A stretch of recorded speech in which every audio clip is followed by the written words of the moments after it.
Oke, baik. Bismillahirrahmanirrahim. Assalamualaikum warahmatullahi wabarakatuh. Alhamdulillahi rabbil alamin. Wabihi nasta'in wa ala umurid dunya waddin. Salatu wassalamu ala asrafil anbiya'i wal mursalin. Sayyidina wa maulana Muhammad wa ala ali Sayyidina Muhammad. Asyhadu an la ilaha illallah wa asyhadu anna Muhammadar Rasulullah. Raditu billahi robba wa bil islami dina bi Muhammadin nabiyya wa rasula. Rabbi zidna ilma waryuhna fahma. Amin amin ya Allah ya rabbal alamin. Allahumma rizukna ya Rabbi fahma nabiyina wa khifdul mursalin wa ilhamal malaikatil muqarrabin.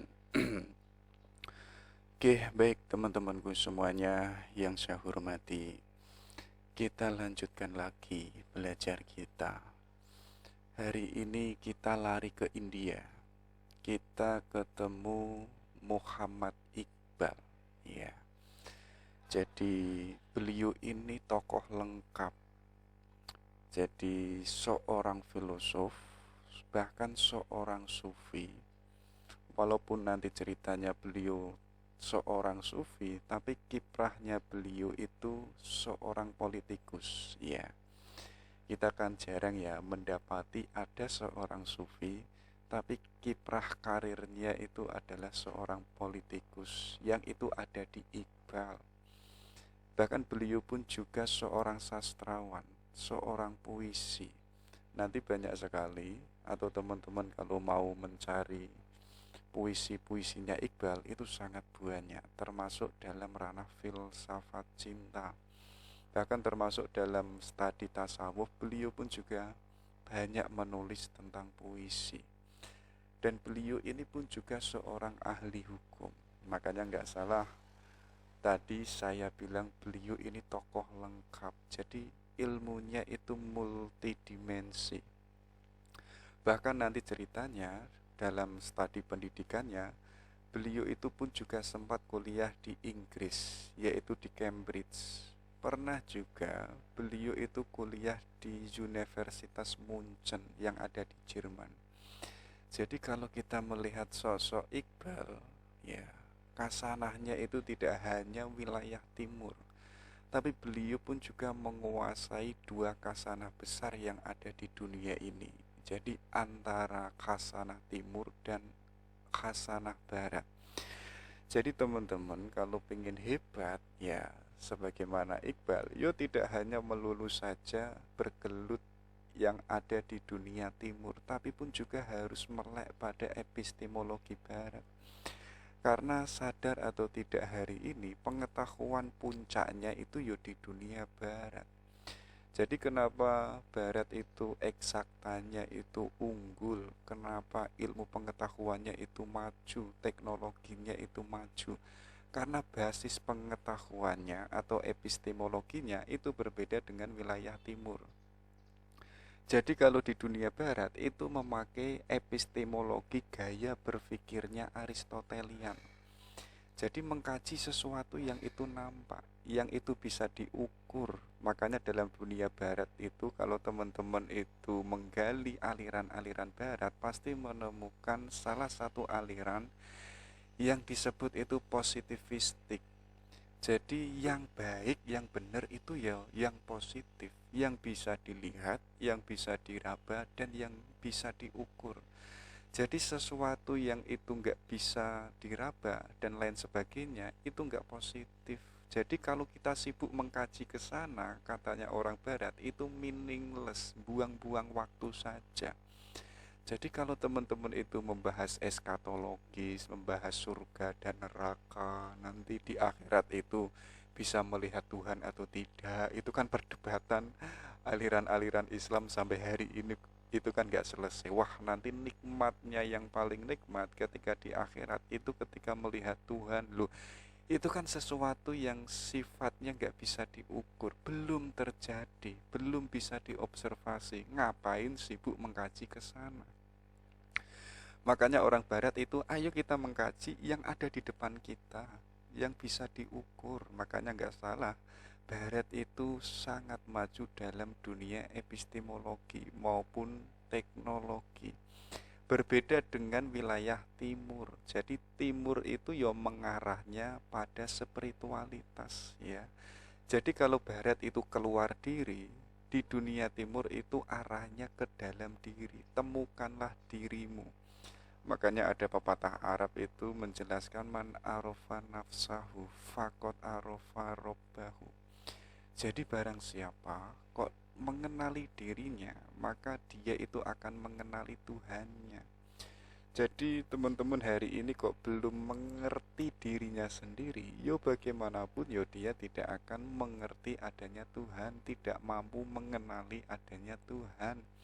Termasuk kalau teman-teman belum bisa mencintai dirinya sendiri, yo bagaimanapun dia nggak bisa mencintai Tuhan. Jadi arahnya ke sana timur itu ke dalam diri, ya. Jadi itu kan bisa kita temukan dalam ranah-ranah tasawuf. Ada istilah tazkiyatun nafs, ada istilah riyandoh, ada istilah mujahadah, uzlah, dan macam-macam. Untuk apa? Agar jiwa kita itu bening, agar jiwa kita itu bercahaya. Kalau jiwa kita bening dan bercahaya, maka hidayahnya Allah itu akan bisa diperoleh oleh si hambanya ini. Jadi kenapa kok kita itu misalnya tidak mendapatkan limpahan anugerah dari Tuhan? Mungkin karena jiwa kita masih gelap dan jiwa kita belum siap menerimanya. Jadi arah epistemologi antara barat dan timur ini adalah dua perspektif yang berbeda. Jadi kalau teman-teman itu ingin menguasai tidak hanya wilayah timur saja dan ingin unggul, yo menguasai juga epistemologi yang ada di barat, karena kita sadar ya, the golden age-nya hari ini itu yo dipegang oleh barat ya. Jadi kalau kita ke belakang, zaman dulu itu Islam pun juga pernah mengalami masa keemasan. Bahkan orang barat kalau bisa bahasa Arab itu sudah dianggap orang pinter. Ya, karena apa? Bahasa Arab itu bahasa ilmiah, bahasa akademisi. Tapi sekarang itu berbeda. Kalau orang itu nggak bisa bahasa Inggris, dianggap walaupun dia pinter, walaupun dia S3, tetap dianggap bodoh. Itu kan artinya apa? Pusat peradaban itu bergeser. Yang mulanya itu ada di dunia timur, ada di dunia Islam, sekarang bergeser ke dunia barat. Itu pun juga digagas oleh Iqbal di beberapa pemikiran-pemikirannya ya, tapi hari ini kita fokus pada filsafat cinta. Bahkan saking hebatnya Muhammad Iqbal ini, di Pakistan itu ada hari merah. Kalau nggak salah itu pada tanggal 9 November. Jadi itu hari untuk merayakan sosok Iqbal ya. Jadi pengaruhnya besar di India dan di Pakistan. Oke, coba kita lihat ya. Ada apa saja pemikiran-pemikiran beliau, terutama adalah tentang cinta. Kita awali dari quotes-nya beliau. Jadi katanya Muhammad Iqbal, aku ragu, ada dan tiadaku, namun cinta mengumumkan aku ada. Jadi teman-teman hari ini kok belum merasakan adanya cinta, kita itu patut loh meragukan, jajane ini aku ada atau tidak sih. Mengapa demikian? Kalau kita nggak ada cinta, relasi kita itu bukan murni. Ya, dalam bahasa agama itu apa?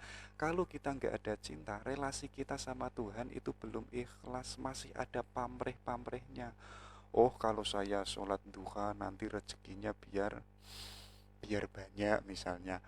Nanti kalau saya sholat tahajud biar ini dan biar itu. Artinya masih ada negosiasi. Selama masih ada negosiasi, kita patut meragukan diri kita yang hidup ini ya. Janjani itu saya ada atau tidak sih? Janjani saya itu hidup atau tidak sih? Mungkin yo kita hidup, tapi kita nggak sadar kalau diri kita itu hidup. Makanya ada seorang filosof namanya itu Ibnu Tufel. Ya, jadi seorang filosof, seorang dokter yang itu pernah hidup di Andalusia. Beliau ini punya karya filsafat yang basisnya itu novel, judulnya itu Hai Ibnu Zakdon ya.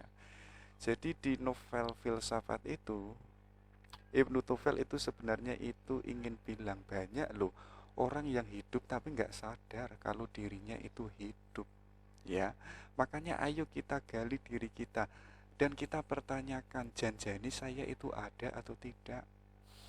Dan Ibnu Tufel itu ingin menyadarkan kita, ayo kita menjadi manusia yang sadar kalau diri kita itu hidup ya. Kita kan kalau hidup hanya sekedar hidup tapi nggak sadar, hidup kita kan kayak mekanis, kayak mesin. Wah, wayai kuliah yo kuliah, wayai mulih yo mulih ya, wayai belajar yo belajar, wayai pacaran yo pacaran, tapi kita nggak punya makna, kita nggak punya filosofi hidup ya. Makanya ayo kita pertanyakan. Tapi katanya Iqbal, ketika cinta itu hadir, cinta itu akan mengumumkan bahwa saya itu ada. Jadi ada atau tidaknya diri kita itu karena ada cinta. Dan cinta itu mengumumkan kalau diri kita itu hidup, kalau diri kita itu ada.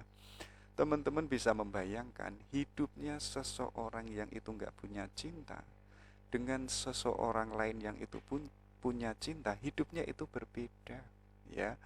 Jadi kalau kita misalnya nggak punya cinta, hidupnya kan hanya delojor saja, hidupnya normal saja. Berbeda dengan orang yang punya cinta, hidupnya itu melampaui sesuatu yang pada umumnya. Misalnya gini, teman-teman itu punya cewek ya, artinya teman-teman mencintai si ceweknya, dan ceweknya ini ada di Jakarta dan bilang, wahai mas jemput saya ya. Tapi teman-teman ketika mendengar itu, yang diharapkan pertama kali apa? Bisa menjemputnya. Dan teman-teman itu nggak peduli nanti di jalan itu ada badai, nanti macet, nanti panas, entah nanti di jalan ada apa, entah punya uang atau tidak, nggak peduli. Yang penting apa? Bisa menjemputnya demi kebahagiaan si ceweknya. Tapi bagi orang yang nggak punya cinta, ketika melihat itu rasanya kok aneh, rasanya kok berat. Karena apa? Karena itu tidak sesuatu yang biasa aja, tidak normal, ya. Artinya apa? Kalau kita punya cinta, hidup kita itu hidup yang itu semakin hidup. Artinya kita itu ada, yang itu sebagai manusia, dan gaya hidup kita itu sudah tidak lagi negosiasi. Jadi negosiasi itu kayak orang dagang, saya punya ini, kamu mau berapa? Kamu mau membeli berapa? Kalau relasi kita sesama manusia kayak begitu, artinya yo hidup kita, relasi kita itu yo kayak orang dagang yang dicari untung rugi. Kalau ini dibawa dalam relasi hubungan, ya hubungannya itu yo nggak sehat ya. Nanti saya jemput kamu, nanti saya dapat apa? Nanti saya ngerjain makalahmu, nanti saya dapat ciuman atau enggak. Artinya masih memikirkan nanti kalau saya memberikan sesuatu, nanti saya dapat apa. Artinya hidup kita itu masih belum ada karena belum ikhlas. Dan hakikat cinta itu adalah ikhlas. Ya. Jadi ayo kita mengejar cinta. Biar cinta itu hadir dan cinta itu mengumumkan bahwa aku ini hidup dan aku ini ada. Itu katanya Muhammad Iqbal. Ini ada quotes lagi dari beliau. Kalau ini perbedaan antara timur dan barat. Jadi katanya beliau, di barat itu intelektual merupakan sumber kehidupan. Ya, jadi teman-teman kalau lihat sebagaimana mukadimah tadi, dasar kehidupannya peradaban barat itu yo intelektual ya. Jadi melihat realitas itu dengan perspektif apa namanya? Akal, dengan rasio. Jadi sesuatu yang bisa diukur, yang bisa dilihat, yang bisa diraba itu dibaca melalui kacamata rasio ya. Dan itu berbeda dengan dunia timur. Sedangkan di dunia timur cinta adalah dasar kehidupan. Melalui cinta, intelektualitas tumbuh berkenalan dengan realitas. Jadi Dasar kehidupannya orang timur itu adalah cinta. Makanya orang Jawa itu kan punya falsafah ya, mangan ora mangan sing penting adalah kumpul ya. Jadi nggak peduli entah perutnya itu terisi atau tidak, yang penting kita itu kumpul, yang penting saya itu berdekatan denganmu. Karena apa? Yo dasarnya itu yo cinta. Dan melalui cinta, intelektualitas ini tumbuh berkenalan dengan realitas. Jadi kita hari ini melihat realitas itu sesuatu yang positif atau negatif, itu tergantung perspektif kita. Dan perspektif kita itu dasarnya apa? Kalau dasarnya itu hatred, kebencian, yuk kita akan melihat realitas ini yuk pesimistik ya. Jadi kalau kacamata kita itu cinta ya, dan alatnya itu rasio, dan rasio ini untuk berkenalan dengan realitas, maka kita akan menyimpulkan hidup ini indah, hidup ini optimis. Iya, memang banyak sekali keruwetan dan lain sebagainya. Oh iya, banyak sekali ketimpangan dan lain sebagainya. Tapi kita dengan kacamata cinta, kita mampu loh membaca sesuatu di balik itu menjadi sesuatu yang penuh keindahan. Kalau itu dasarnya adalah cinta. Dan katanya Iqbal, intelektualitas itu memberikan keseimbangan pada kegiatan cinta. Ya, jadi kalau di awal tadi, untuk agar kita berkenalan dengan realitas yang alatnya itu rasio, dasarnya itu harus cinta. Tapi kegiatan cinta ini akan bisa harmonis, akan bisa lengkap kalau intelektualnya itu juga bermain. Artinya apa? Kalau dalam bahasa anak muda, cinta kita itu nggak cinta buta, ya, tapi cinta yang itu apa? Yang itu penuh pertimbangan, yang itu logis. Misalnya begini, kenapa kok kamu mencintai dia? Kalau teman-teman nggak bisa menjawabnya, artinya ya cintanya buta. Tapi kok teman-teman bisa menjawab, saya mencintai dia karena dia itu orangnya baik, karena dia itu orangnya lembut, karena dia itu punya masa depan, dan orangnya itu pekerja keras. Artinya apa? Cinta kita itu punya dasar, ya. Kayak teman-teman misalnya beragama, ya. Misalnya ditanya, kenapa kok kamu beragama? Banyak kan orang yang ketika ditanya, kenapa kok kamu beragama Islam, yang itu nggak bisa menjawabnya. Karena apa? Ya karena hanya basis keyakinan saja, tapi tidak didasari dengan intelektualitas. Ya akhirnya apa? Akhirnya ya nggak punya jawaban. Berbeda dengan orang yang itu meyakini suatu agama yang dipercayainya, ketika ditanya jawabannya itu argumentatif dan punya dalil macam-macam. Saya yang sebagai orang yang bertanya itu puas ya. Jadi berbeda dengan orang ketika ditanya yang itu nggak punya jawaban, nggak punya dalil rasional. Makanya apa? Kegiatan cinta itu harus diimbangi dengan intelektualitas. Jadi kamu mencintai, kamu punya dasar, punya argumentatif yang jelas. Jadi cinta kita itu nggak asal, cinta kita itu nggak buta. Itu ya, itu dari Muhammad Iqbal. Baru kita mulai masuk ke filsafatnya. Oke, jadi yang pertama, katanya Iqbal, ternyata cinta itu sebagai asal kehidupan. Ya, kenapa kok ada kehidupan? Kenapa kok ada alam realitas dan hidup ini harmonis? Yo karena ada yang namanya cinta. Jadi cinta itu adalah asal kehidupan itu sendiri. Gara gara adanya cinta itu lahir yang namanya kehidupan, dan haram baginya adanya kematian. Jadi mungkin umur kita boleh selesai, mungkin kehidupan ini boleh kiamat, mungkin studi kita yang S1, yang S2 itu boleh ada waktunya, tapi haram baginya adanya kematian. Jadi cinta itu sebenarnya nggak bisa mati. Ada pepatah Latin yang itu mengatakan finis vitae sit non amoris, ya. Jadi akhir dari kehidupan tapi bukan akhir dari cinta. Boleh kehidupan ini berakhir, tapi nggak bisa cinta itu berakhir. Gambarannya kalau teman-teman itu mencintai seseorang yang itu kok ditembak dan ternyata ceweknya menolaknya, tapi kan cintanya nggak selesai. Cintanya itu masih ada. Walaupun teman-teman mengatakan, ah saya sudah nggak sama dia, saya sudah nggak suka sama dia. Loh itu kan hanya mulutnya, tapi hatinya tetap mencintai dia walaupun teman-teman itu ditolak ya. Jadi haram baginya adanya kematian. Jadi walaupun si dia itu sudah punya istri, sudah punya anak, sudah berumah tangga, tetap cinta itu nggak bisa mati karena haram baginya adanya kematian.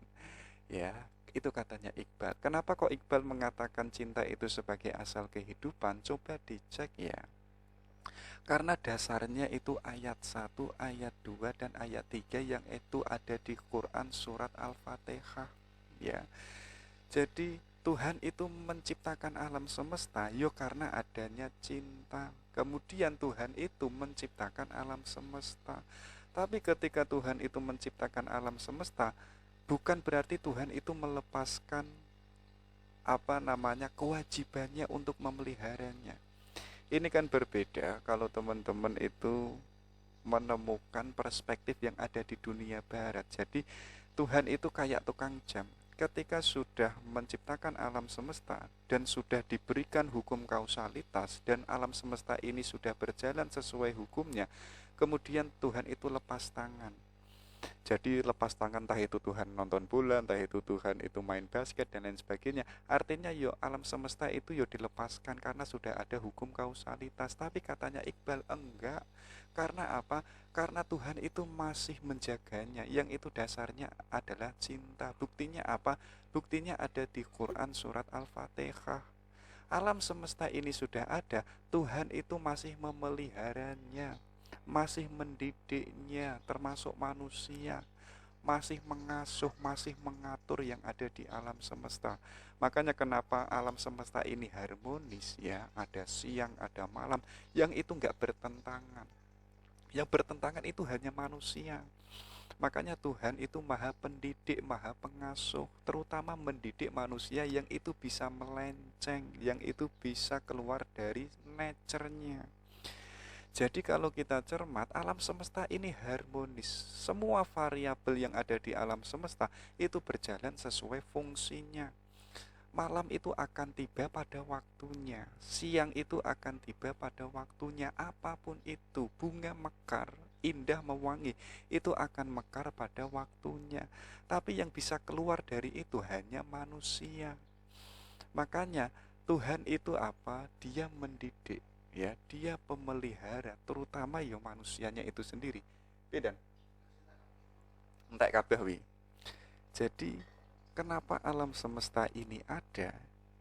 Karena adanya cinta itu tadi, dan itu diperkuat oleh Iqbal yang itu ada di Quran surat Al-Fatihah. Makanya ada hadis yang menjelaskan sesungguhnya kasih sayang atau rahmatku itu mengalahkan kemurkaanku. Jadi kasih sayangnya Allah itu jauh lebih absolut, jauh lebih besar daripada kemurkaannya. Itulah mengapa alam semesta hari ini itu masih seimbang, masih harmonis ya, belum kiamat ya. Karena apa? Karena kasih sayangnya Allah itu jauh lebih besar daripada murkanya. Jadi ternyata dalam perspektifnya Iqbal, cinta itu ternyata sebagai asal muasal kehidupan. Ketika Tuhan itu menciptakan alam semesta, Tuhan itu nggak melepaskan dirinya. Artinya tidak meninggalkan tanggung jawabnya. Tuhan itu masih hadir, masih intervensi, ya, masih terlibat dalam suasana kehidupan manusia. Kalau nggak salah apa? Kalau teman-teman nggak percaya, bayangkan setiap hari Tuhan itu selalu memanggil kita, ya, ayo mendekatlah padaku, ayo hadir, saya tunggu loh.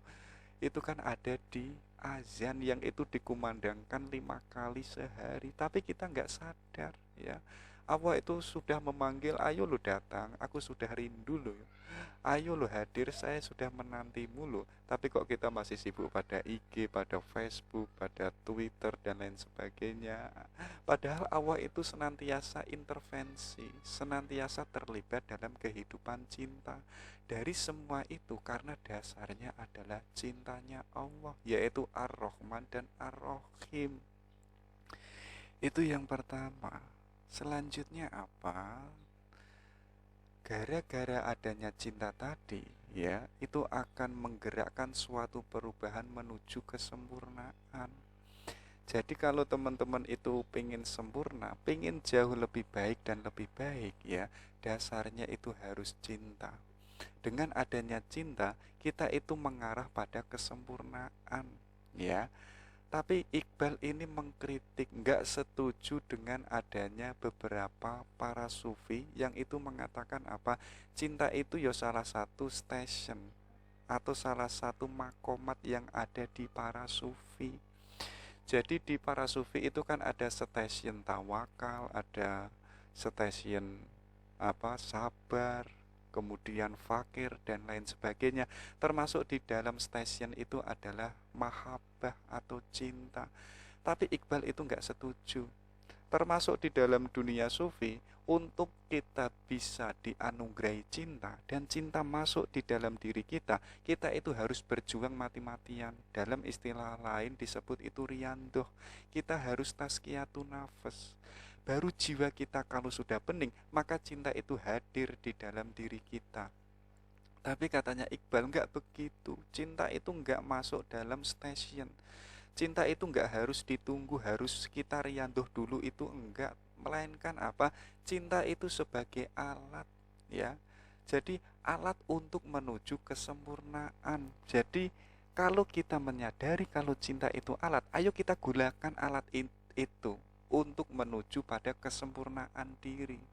Mengapa demikian? Karena cinta adalah sumber kehidupan tanpa ujung, tak kenal lelah dan tak kenal gagal.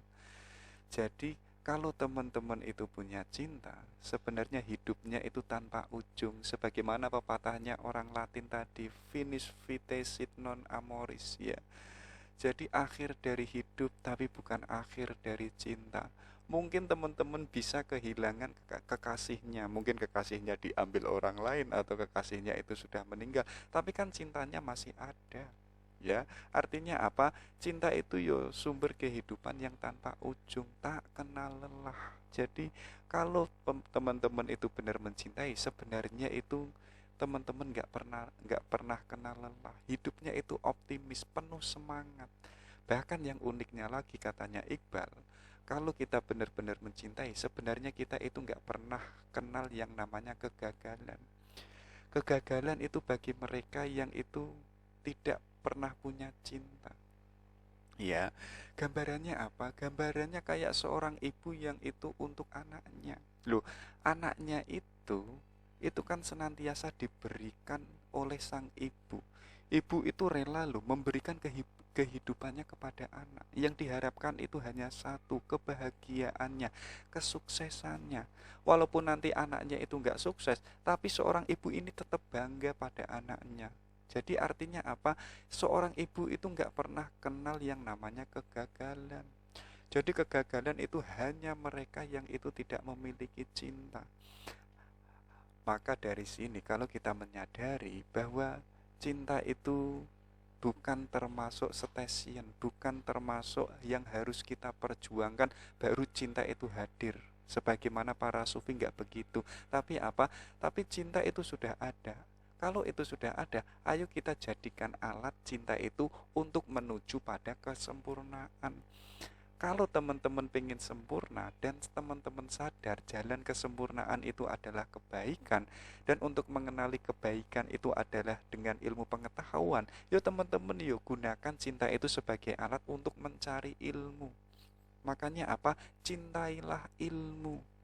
dengan cinta itu kita jadikan alat untuk menggali ilmu yang itu tanpa ujung, yang itu tak kenal lelah, yang tak pernah gagal, walaupun di DO gitu kan, walaupun ujian tesis gagal, tapi kita dengan semangat cinta menggali pengetahuan, kita itu nggak merasakan adanya kegagalan, ya.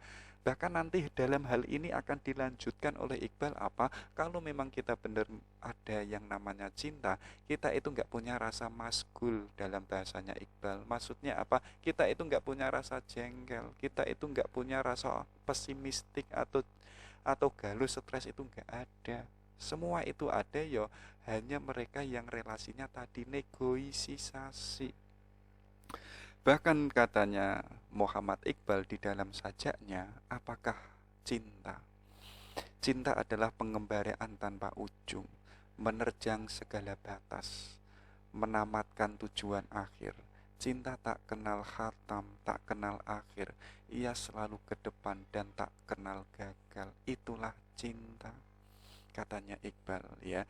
Jadi ayo kita jadikan cinta itu sebagai instrumen, sebagaimana alat untuk menuju pada kesempurnaan. Karena katanya Iqbal, cinta itu adalah pengembaraan tanpa ujung. Dia nggak pernah selesai dan dia bisa menerjang segala batas, melampaui ruang dan waktu. Tapi diingat-ingat ya, katanya Iqbal, cinta yang dimaksud beliau itu bukan cinta yang itu dideklarasikan oleh Isa Al-Masih, ya. Jadi di teologinya Isa Al-Masih itu kan ada basis ihsan. Ihsan itu adalah cinta. Jadi Isa Al-Masih ini pernah mengatakan, jika engkau ditampar pipi kirimu, maka berikanlah pipi kananmu. Jadi cinta yang semacam itu seolah-olah orangnya itu pasif, seolah-olah orangnya itu apa? Orangnya itu hanya pasrah saja. Katanya Iqbal, cinta itu enggak demikian. Tapi apa? Cinta itu ketika hadir di dalam diri seseorang dan orangnya itu bisa berlaku lemah lembut, ya. Termasuk apa? Termasuk bisa bersikap tegas laksana panglima pasukan yang seolah-olah memberikan komando perang. Artinya apa? Cinta itu kita bisa berperilaku lembut, halus, bertutur kata yang enak, tapi di momen tertentu kita itu bisa menjadi kesatria, kita bisa menjadi pahlawan. Artinya apa? Cinta itu enggak lembek. Artinya cinta itu enggak monoton, tapi apa? Tapi bisa seolah-olah merubah sang domba menjadi serigala. Iya, memang kita itu harus bersikap lembut, tapi kok ada di depan kita kemungkaran, tapi kita ya harus berubah menjadi seorang laksana panglima perang untuk berusaha merubah kemungkaran yang ada di depan kita. Dan katanya Iqbal apa? Cinta tipe itulah yang pernah diperagakan oleh Kanjeng Nabi Muhammad. Ya bayangkan, Nabi Muhammad ketika diperangi itu kan gak diam, ya kan? Ketika itu ditindas itu kan juga nggak pasif, tapi apa? Tapi pun juga melawannya, karena cinta itu tidak hanya menerima apa ditampar pipi kirimu, tapi kok kita memberikan pipi kanan kita. Yo akhirnya yo kita yo hancur. Akhirnya yo kita menjadi orang yang itu nanti kalah dalam peperangan. Jadi cinta itu bisa merubah sang domba menjadi serigala. Itu katanya Iqbal. Makanya dengan cinta ini, ya, dan itu karena cinta sebagai alat, ayo kita gunakan untuk menuju kesempurnaan diri, ya. Jadi orang yang punya cinta sebenarnya hidupnya itu bergerak tanpa ujung, yang itu menuju kepada kesempurnaan. Makanya kalau kita menggunakan cinta ini sebagai alat, nanti diri kita tambah sempurna dan tambah sempurna, yang kita pada sampai ujungnya apa? Kita bertemu kepada Sang Maha Sempurna. Kalau kok yang kita kejar itu keindahan, kebaikan, yang itu tanpa ujung, dan diri kita kok semakin indah dan semakin benar, maka nanti kita akan bertemu pada Sang Maha Indah dan Sang Maha Benar, yaitu adalah Tuhan. Jalannya, alatnya itu adalah cinta. Itu ya, ternyata cinta itu sebagai penggerak perubahan menuju kesempurnaan. Ini loh, untuk meraih personalitas diri kita yang sempurna. Katanya Iqbal apa? Untuk kita bisa menjadi diri kita yang sempurna, ada 3 hal yang harus kita perhatikan. Yang pertama apa? sadarilah bahwa di tengah alam semesta ini itu ada hukum kausalitas. Sedangkan kita manusia itu adalah salah satu makhluk yang hidup di tengah alam semesta. Makanya kalau kita menyadari itu, ayo kita hidup yang itu hidupnya sesuai nature, sesuai hukum sebab akibat. Kita sadar kalau kita nggak belajar, yuk kita bodoh. Kalau kita menyadari itu, ayo kita belajar yuk biar kita menjadi orang pinter. Kita menyadari kalau kita nggak bekerja, yuk kita miskin. Kalau kita menyadari itu, yuk kita jangan keluar dari nature kita. Artinya apa? Kalau teman-teman pengen kaya, yo teman-teman harus bekerja. Artinya apa? Hidup kita itu sesuai dengan nature kemanusiaan kita. Kalau hidup kita sudah sesuai dengan nature kemanusiaan kita, kita akan harmonis dengan alam semesta.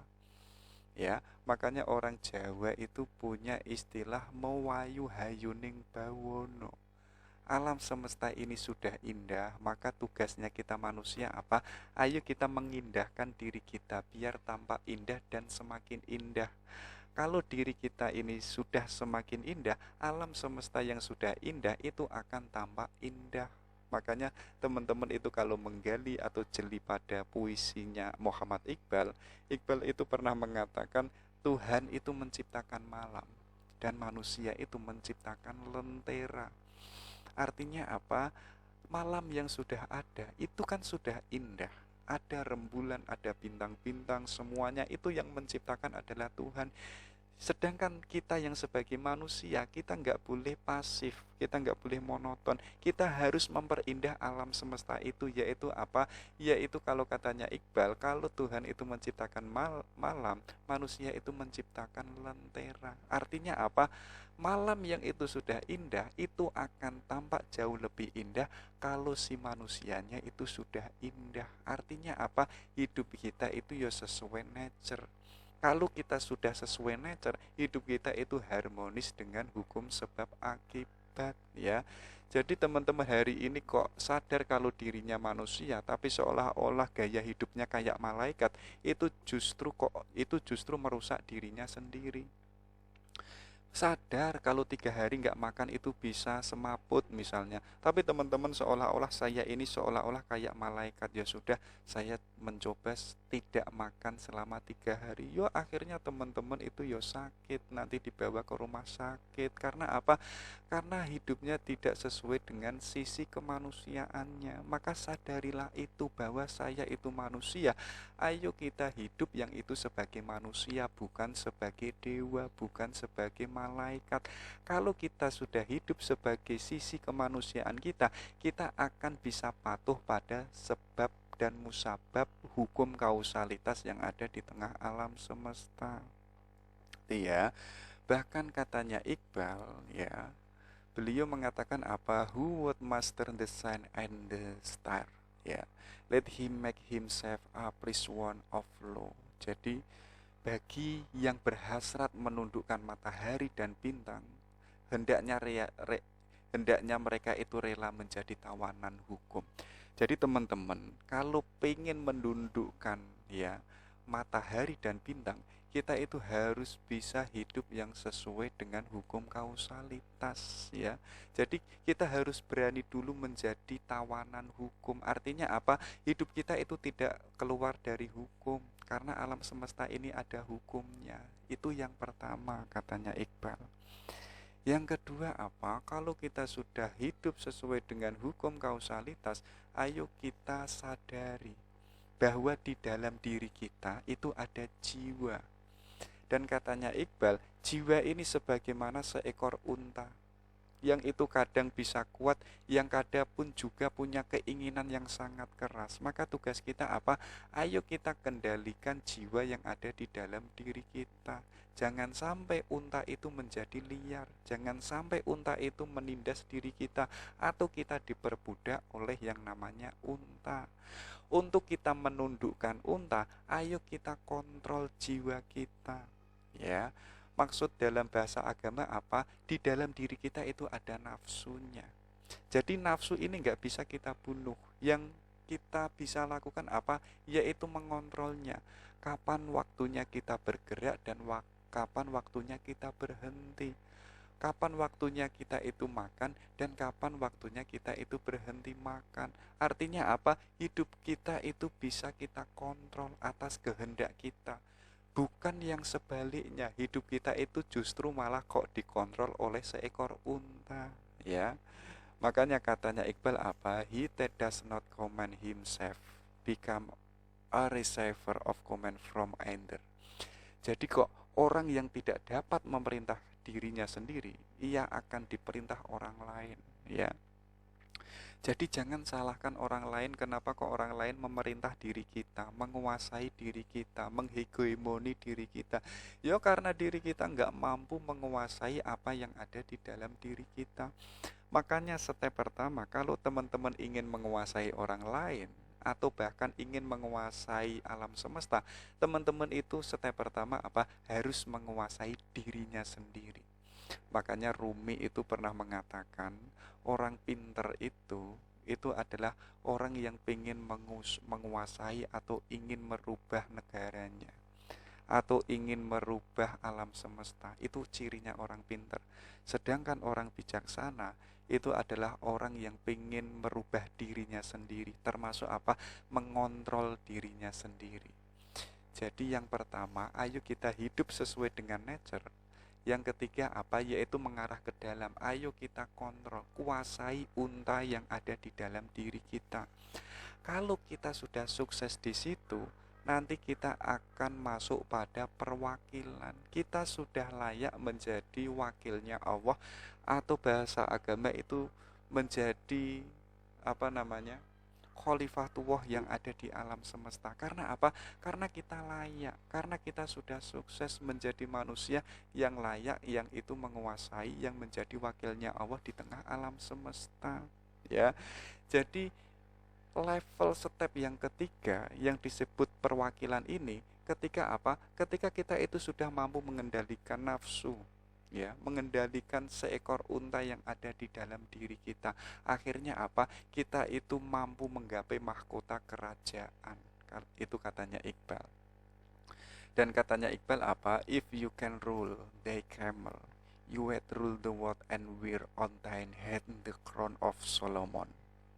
Jadi kok jika engkau dapat menguasai untamu, ya, engkau akan menguasai alam semesta dan engkau akan memakai mahkota Solomon, ya. Jadi bahasanya puitis ya Iqbal ya. Bahkan kalau kita sudah sampai step ketiga ini, itulah yang disebut kita sudah menjadi personalitas yang sempurna. Kita akan menjadi manusia insanul kamil. Cirinya apa? Pada tahap kesempurnaan ini, manusia itu dapat memahami kehendaknya Tuhan, dan dia itu mampu mencintai Tuhan serta senang dengan segala kehendaknya. Dan disitulah pun juga Tuhan pun mencintainya. Diri kita sudah mencintai Tuhan, mencintai kehendaknya, mencintai apa yang diinginkan oleh Tuhan. Tuhan pun juga menginginkan itu pada diri kita. Jadi kalau kita sudah pada step personalitas manusia yang sempurna, kita itu sudah tidak terkungkung oleh waktu. Kita itu sudah tidak ada rasa kekhawatiran pada duniawi. Kita sudah nggak ada rasa cemas, ya. Jadi pada step ini mungkin dalam bahasa tasawuf disebut apa? Disebut itu walinya Allah, personalitas yang sempurna. Jadi cirinya seorang wali itu kan la khaufun alaihim walahum yahyanun. Jadi orangnya itu sudah nggak ada keraguan, nggak ada kecemasan, nggak ada ketakutan. Karena apa? Karena dirinya sudah mencintai Tuhan, dan Tuhan pun juga mencintai dirinya. Dirinya sudah rindu dan Allah pun sudah merinduinya. Artinya apa? Artinya kalau sudah demikian kita nggak boleh cemas, sudah nggak ada kekhawatiran dalam kehidupan ini, apalagi masa depan, ya. Bahkan katanya Iqbal, ketika kita mencapai tahap personalitas yang sempurna, di mana Tuhan sebelum menuliskan takdirmu, Tuhan itu akan berkata, katakan padaku wahai cintaku, apa yang engkau inginkan. Sekarang kamu itu menginginkan apa? ya. Kalau kamu menginginkan sukses, saya tulis di Lauhul Mahfud bahwa saudara ini nanti di tahun ini sukses. Kalau kamu pengen jodoh cewek cantik anaknya Pak RT misalnya atau anaknya Pak Lurah, saya tulis ya. Karena Tuhan itu sendiri mengatakan, katakan padaku wahai cintaku apa yang engkau inginkan ya. Tinggal teman-teman itu mengucapkan saja sama Tuhan, biar Tuhan itu menulis takdir kita. Wah, itu kan luar biasa ya. Kalau kita bisa sudah sampai masuk pada makom personalitas sempurna. Dalam bahasa sufi disebut apa? Yaitu walinya Allah. Cirinya orangnya nggak pernah cemas dan nggak pernah khawatir. Selama ini kok kita masih punya rasa khawatir dan cemas, yaitu sebagai jawaban kalau kita itu belum seorang wali simple. Nah, itu ya, itu jalan untuk meraih diri kita yang sempurna. Kalau ini faktornya. Jadi teman-teman, kalau ingin menjadi manusia yang sempurna, ada beberapa faktor yang harus kita gunakan. Katanya Iqbal apa? Yang pertama itu adalah cinta. Jadi kalau kita punya cinta, sebenarnya kita itu ada hasrat menuju ke positif dan orangnya itu aktif, ya. Jadi ada itu filsafatnya Plato yang ada di Symposium of Socrates. Beliau ini mengatakan love is desire, perception, possession of the good ya. Jadi cinta itu adalah hasrat ya, keinginan untuk meraih kebaikan. Jadi sebenarnya kalau teman-teman itu mencintai seorang cewek, sadarilah bahwa yang diharapkan teman-teman itu adalah meraih kebaikan yang dimiliki oleh si ceweknya. Mungkin ceweknya pinter, mungkin ceweknya itu perilakunya baik dan macam-macam loh. Itu semuanya kan kebaikan. Atau mungkin ceweknya itu cantik, anggun, itu pun juga semuanya kebaikan positif. Dan hakikat cinta itu is desire, meraih kebaikan yang dimiliki oleh orang yang kita cintai. Untuk siapa? Untuk diri kita. Karena kita sebagai manusia sadar kalau hidup kita itu nggak sempurna. Makanya dengan jalan cinta, kita itu meraih kebaikan untuk diri kita sendiri. Biar apa? Biar diri kita itu tambah sempurna dan tambah baik dan tambah semakin baik. Oh, saya ini sebagai laki-laki itu nggak pernah sholat tahajud. Saya itu punya cewek yang itu ahli tahajud. Nanti kebaikannya si cewek saya ini yang suka tahajud ya, ini saya raih untuk diri saya. Yang kemarin saya itu nggak pernah tahajud, sekarang saya menjadi orang yang istiqomah tahajud. Artinya apa? Ternyata cinta itu adalah hasrat positif menuju pada kesempurnaan diri. Itu yang pertama. Yang kedua apa? Yaitu desire ya. Jadi kalau orang punya cinta, kita itu punya keinginan yang tidak berujung sebagaimana yang sudah dibilang Iqbal tadi ya. Jadi walaupun tadi kita kok punya cewek yang ceweknya sudah dimiliki oleh orang lain ya, yang sudah berumah tangga sama orang lain, loh cinta kita itu masih ada loh. Karena cinta itu melampaui ruang dan waktu. Itu adalah keinginan yang tanpa ujung ya. Misalnya teman-teman itu pengen mencari ilmu. Kalau dasarnya itu cinta, rasanya kan tiap hari pengen mencari ilmu. Hari ini dapat perspektifnya Muhammad Iqbal, besok pengen lagi menambah perspektifnya siapa Hazrat Inayatkan, besok lagi pengen menambah perspektifnya Soren Kierkegaard. Jadi ke timur ke barat, bahkan perbandingan agama pengen dikuasainya. Karena apa? Karena ada cinta, ada desire, keinginan yang itu tanpa ujung. Jadi kalau teman-teman itu pengen berkembang, dasarnya itu harus desire, keinginan ya. Jadi itu akan mengarahkan teman-teman yang itu jauh lebih sempurna, jauh lebih baik dan sampai seterusnya. Itu yang kedua. Yang ketiga apa? Kalau pengen teman-teman itu dirinya sempurna, kita itu harus fakir ya. Kita gaya hidupnya itu harus asketisisme, tapi pun juga kita harus menggunakan intelektualitas. Hari ini kok kita hanya menggunakan intelektualitas, yuk kita akan terjebak pada kekosongan, kehambaan jiwa. Iya teman-teman itu pinter, tapi jiwanya itu hampa. ya, agar jiwa kita itu nggak hampa. Ayo kita gaya hidupnya itu seolah-olah kayak para sufi. Artinya apa? Kita yang menggunakan akalnya, ya, kita menggunakan akal kita untuk mengakses ilmu pengetahuan, tapi pun juga kita menggunakan intuisi kita, ya. Jadi ada rasanya. Contohnya begini, kayak teman-teman itu melihat perempuan cantik, ya, menyimpulkan kalau di sana itu ada perempuan cantik. Loh, itu kan yang menyimpulkan kan intelektual atau rasio kita, akal kita. Tapi kok hanya sebatas itu nggak ada rasanya. Itu ada rasanya ketika hati kita itu bermain, emosi kita itu bermain. Ya, jadi kalau hanya sebatas melihat perempuan cantik, banyak sekali perempuan cantik di luar sana, tapi itu hanya kesimpulan akal. Tapi kok kita tidak menggunakan hati kita, yuk kecantikan itu nggak ada rasanya. Ya, contoh kayak teman-teman hari ini mengetahui teologi ketuhanan macam-macam, Tuhan itu demikian-demikian, tapi kok tidak ada yang namanya keimanan, sedangkan keimanan itu adanya di dalam hati kita, yo rasanya Tuhan yang maha baik, yang maha indah, itu nggak ada rasanya. Makanya apa? Untuk agar kita bisa sampai ke penyempurnaan diri, ayo kita gunakan asketisme yang itu ada di dalam jiwa kita, termasuk kita harus menggunakan intelektualitas, yaitu gunakan akal kita. Keduanya harus kita pakai, nggak boleh salah satunya kita tinggalkan. Itu yang ketiga. Yang keempat apa? Yaitu sayati. Jadi ayo kita menjadi orang heroisme. Maksudnya apa? Kita itu nggak boleh lembek, kita harus menjadi kesatria. Kita menjadi seorang yang itu gairah hidupnya itu seolah-olah kayak pahlawan, ya. Jadi orangnya itu pemberani, orangnya terhormat, ya. Jadi kalau teman-teman itu dirinya pengen sempurna, ayo kita menjadi seorang kesatria. Seorang kesatria itu kan terhormat karena apa? Karena orangnya kuat, karena orangnya itu pemberani. Itu sayati. Selanjutnya apa? Yaitu ada forbearance, ya.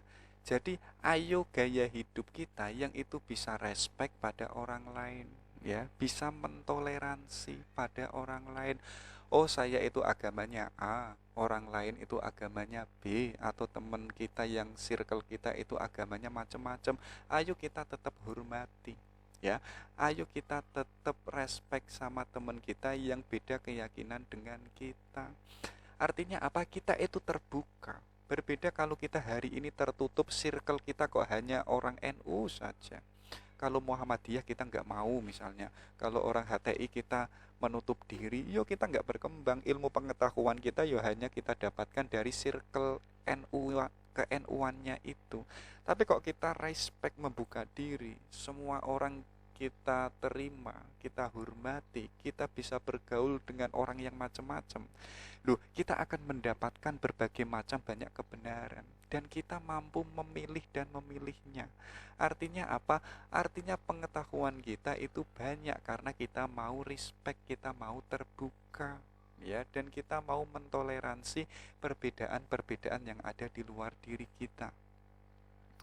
Selanjutnya apa? Yaitu ada kortisi, ya. Jadi kalau teman-teman itu biar kelihatan orang yang sempurna, ayo kita menjadi orang yang santun, orang yang punya tata krama, tutur katanya lembut, sikapnya lembut, ya. Jadi teman-teman kok itu orangnya kok santun, gaya hidupnya kok lembut, loh itu justru akan memikat hati orang lain loh, ya. Siapa sih orang yang gak suka sama orang yang dirinya itu lembut, dirinya itu tutur katanya indah. Semua orang sadar atau tidak pasti menyukai orang yang semacam itu. Maka ayo kita latihan. Kalau hari ini kok masih suka marah-marahan, dikit-dikit kok kata-katanya kasar, ayo kita pelan-pelan merubah tutur kata yang kasar itu menjadi tutur kata yang indah, yang lembut, ya.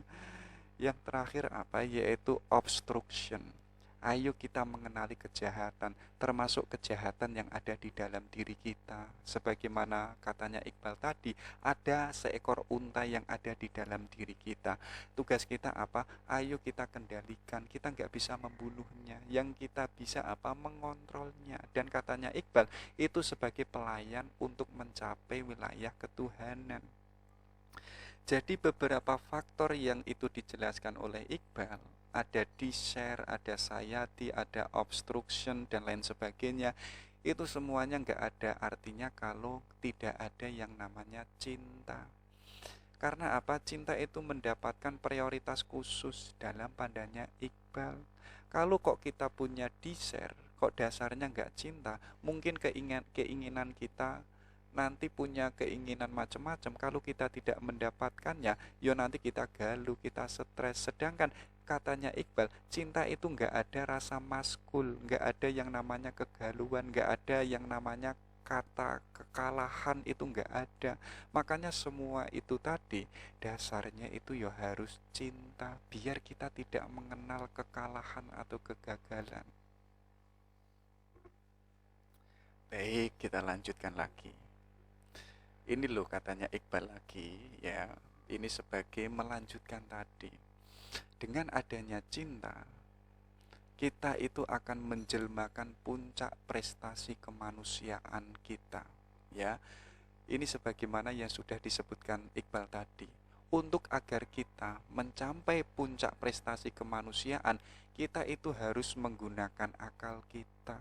Dan kita pun juga basis hidupnya itu adalah cinta. Karena apa? Karena cinta itu tidak mandiri.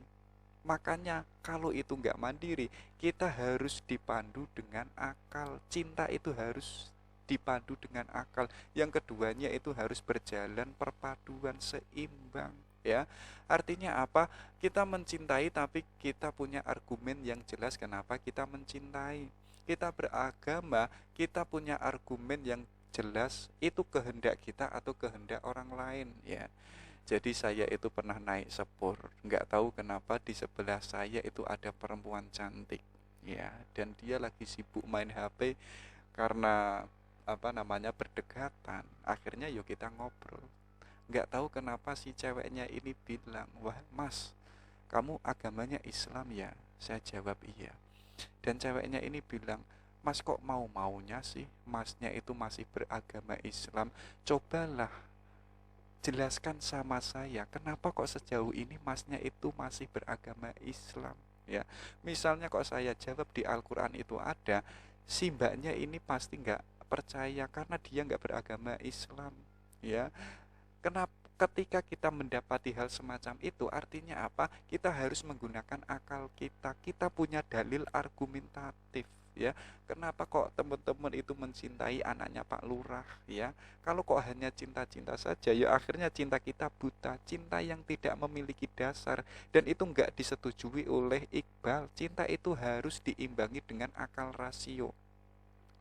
Oh, saya itu jatuh cinta sama anaknya Pak RT karena anaknya Pak RT itu orangnya demikian, demikian, demikian. Kita punya argumen logik kenapa kok kita mencintai anaknya Pak RT.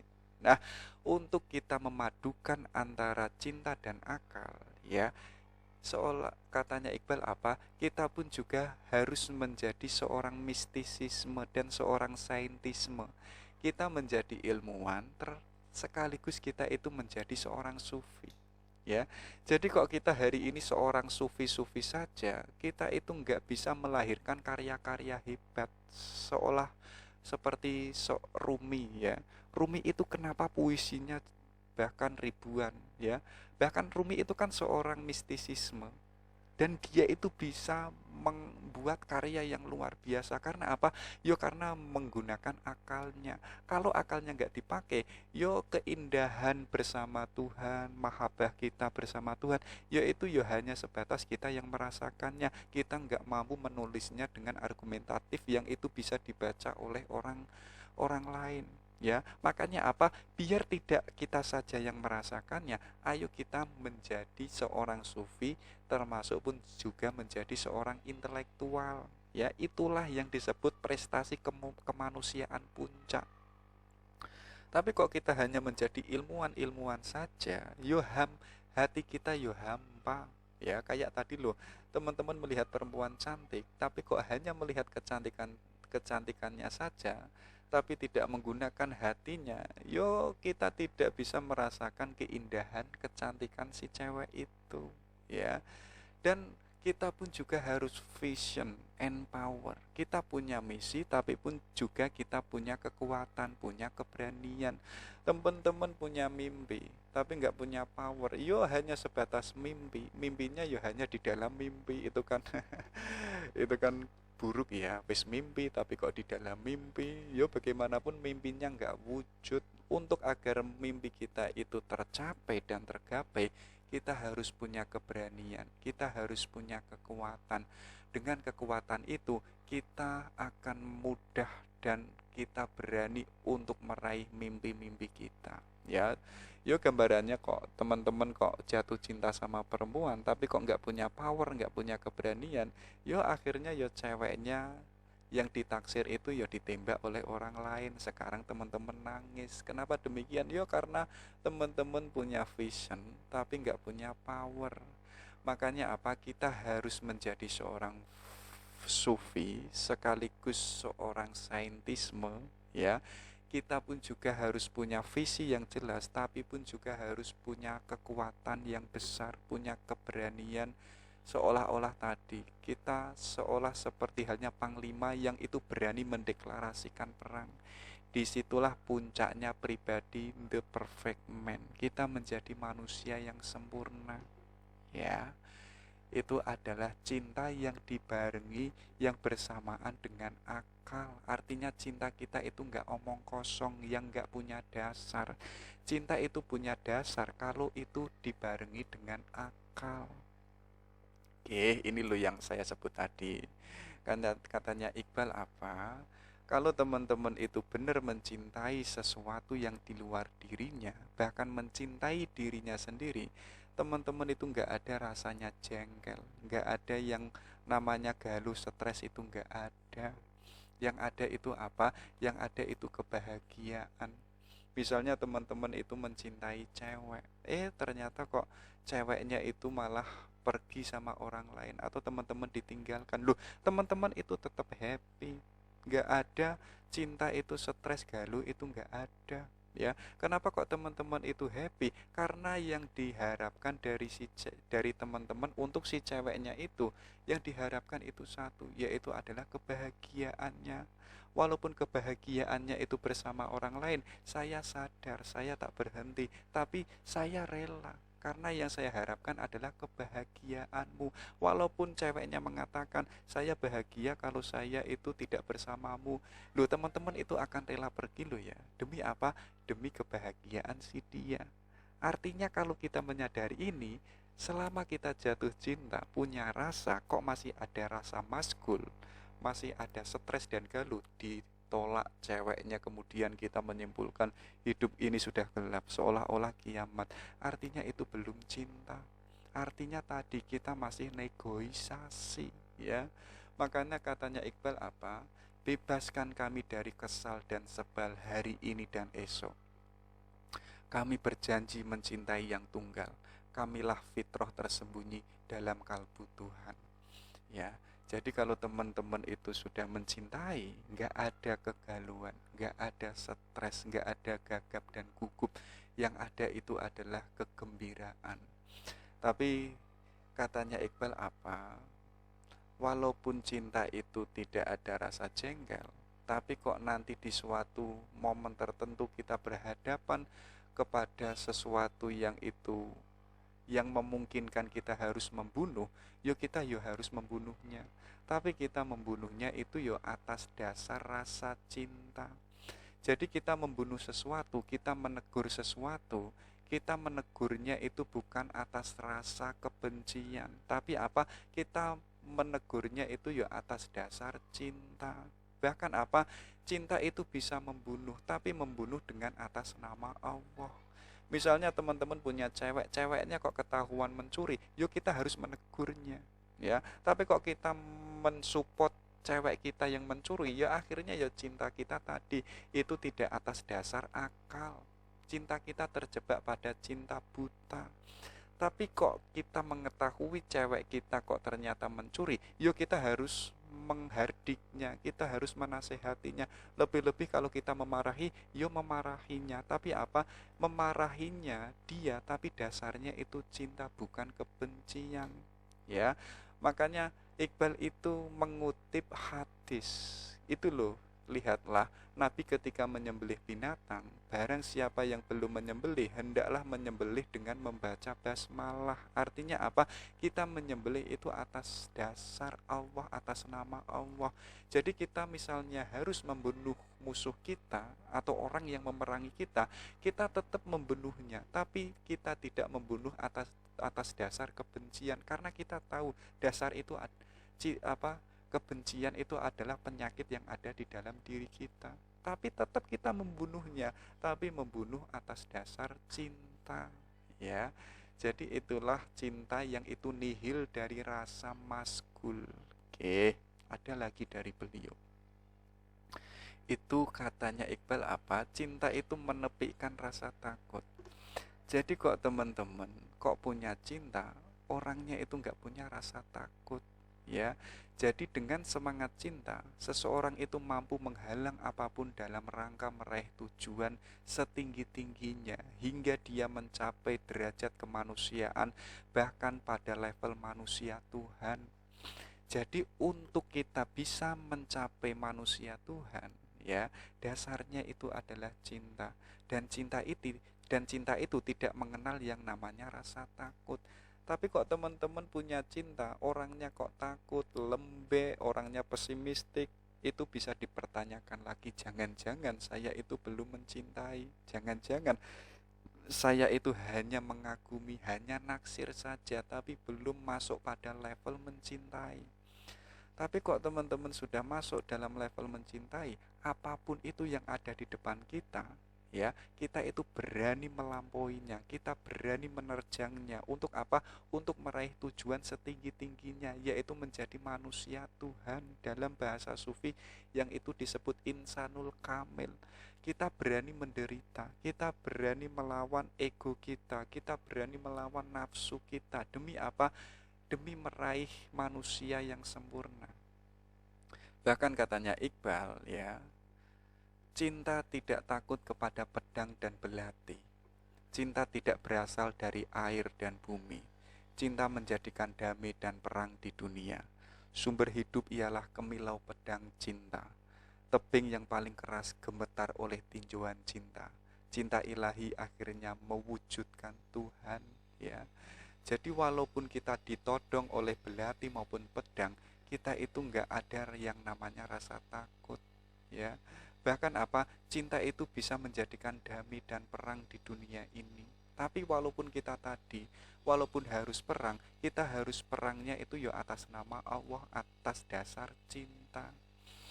Jadi maksud mewujudkan Tuhan itu bukan berarti diri kita itu mengaku Tuhan, laksana Fir'aun, ya. Jadi Fir'aun itu mengatakan aku ini Tuhan. Jadi yang dimaksud Iqbal itu enggak demikian. Tapi apa? Melainkan itu seperti halnya para sufi yang punya konsep ma'rifatullah, ya. Jadi kalau kita punya cinta, dan cinta ini sebagai instrumental, sebagai alat menuju kepada manusia Tuhan atau insan kamil, nanti kalau kita sudah menjadi manusia yang sempurna, kita akan dilimpahi oleh pengetahuan Tuhan yang itu sumbernya dari Tuhan itu sendiri, dan itu dilimpahkan kepada kita karena diri kita itu sudah siap. Itulah yang disebut ma'rifatullah. Ilmu pengetahuan kita itu sumbernya sudah tidak lagi objek-objek realitas, sudah tidak lagi buku-buku yang kita baca, sudah tidak lagi jam-jam kuliah, melainkan apa? Sumber pengetahuan kita, sumbernya itu langsung dari Allah. Kalau itu dari Allah, artinya pengetahuan kita itu absolut dan hakiki. Makanya kenapa tadi kita kok masih tertipu oleh duniawi, kita masih dikontrol oleh unta-unta yang ada di dalam diri kita, ya karena ilmu kita belum absolut. Tapi ketika ilmu kita itu sumbernya sudah dari Tuhan, kita itu sulit lagi tertipu oleh duniawi. Karena apa? Karena duniawi itu sudah kita baca melalui ma'rifatullah. Kita sudah nggak bisa khawatir dan cemas lagi. Ya, jadi kalau kita menyadari itu, ayo kita gunakan cinta ini sebagai alat untuk meraih manusia yang itu insanul kamil. Kenapa demikian? Karena orang yang punya cinta, orangnya itu nggak punya rasa takut. Dia berani melawan badai. Bahkan pedang belati yang ada di depannya itu nggak ada rasa ketakutan sama sekali. Ya, itu katanya Iqbal. Oke, ini loh gambaran orang yang jatuh cinta, yang punya cinta, itu mewujud pada ketaatan sejati. Ya, jadi kok orang itu kok mengatakan aku ini mencintai Tuhan, tapi kok nggak taat, itu omong kosong. Tapi kok orang itu taat tiap hari sholat, tiap hari puasa, tapi kok nggak ada rasa di dalam hatinya, yaitu hampa, nggak ada rasanya. Jadi antara cinta dan taat itu adalah sekeping mata uang yang itu apa? Nggak bisa dipisahkan. Keduanya itu hakikatnya adalah satu.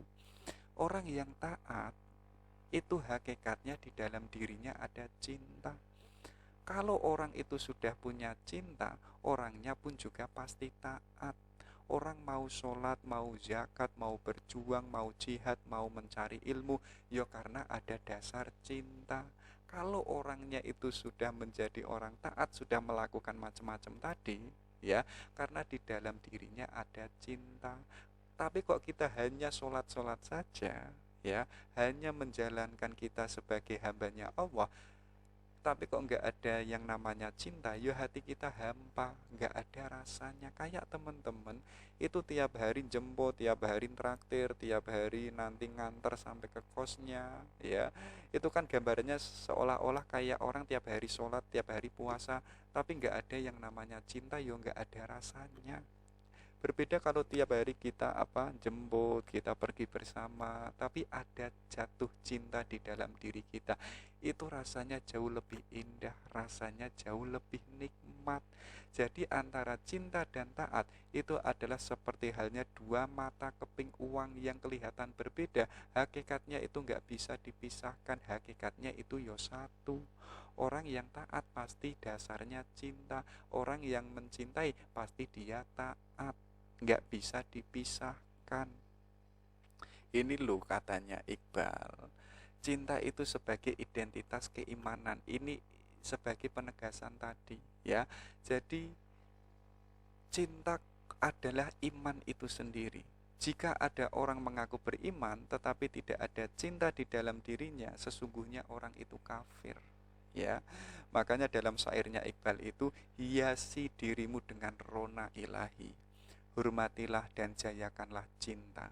Tabiat seorang muslim diliputi oleh cinta. Muslim yang tak bercinta, dia menjadi kafir.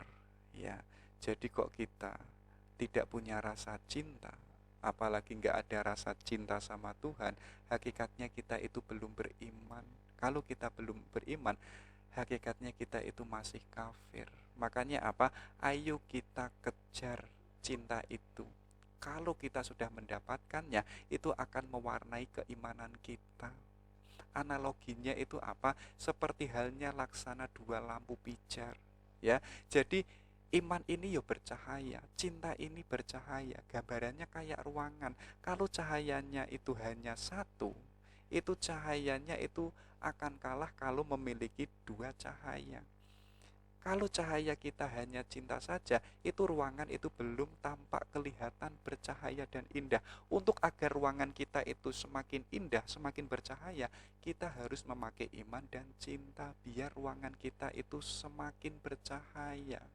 Kalau salah satunya redup, nanti yang satunya itu tetap bercahaya. Yang satunya kok redup, yang satunya itu tetap bercahaya. Artinya hati kita itu di momen tertentu, di situasi tertentu tetap ada yang namanya cahaya. Jadi iman dan cahaya itu hati laksana dua lampu yang senantiasa bercahaya dalam satu ruangan, yang masing-masing itu bersinar, tebarannya itu memenuhi ruangan, ya. Cinta ternyata adalah identitas keimanan kita, katanya Iqbal. Dan katanya Iqbal, kenapa kok dunia ini banyak konflik ya? Kenapa kok negara itu banyak peperangan? Jawabannya simpel, katanya Iqbal, karena nggak ada cinta. Kalau seandainya semua manusia punya cinta, nggak ada yang namanya konflik, nggak ada yang namanya peperangan. Hari ini ada peperangan Palestina, ya, dan satunya itu apa? Kenapa masih bombardir dan lain sebagainya? Ya karena nggak ada cinta. Makanya apa? Ayo kita menjadi manusia yang mencintai. Kalau kita bisa mencintai, contoh saja, kita itu kalau punya cinta, kita itu hakikatnya nggak suka konflik loh ya.